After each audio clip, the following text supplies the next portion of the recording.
to decrease screen time as much as possible. Even if you are using screen, then maybe restrict the screen time to half an hour, 1 hour, not increase it.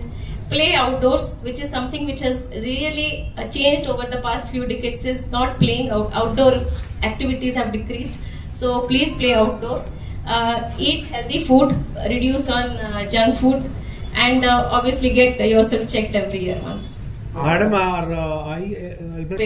if one parent is myopic, there is a 10% chance. If both parents are myopic, there is a 20% chance.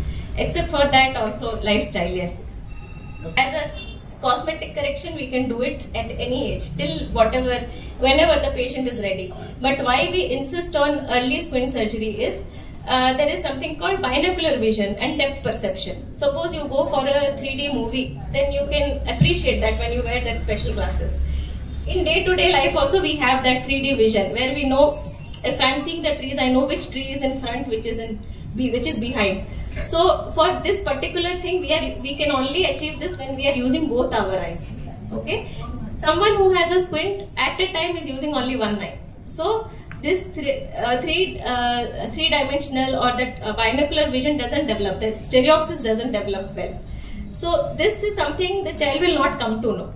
If we correct squint in the right age, that is before the age, like till the neuroplasticity is there, child is still developing, he will gradually develop this stereopsis and 3D vision. If it is neglected, the child may not develop it.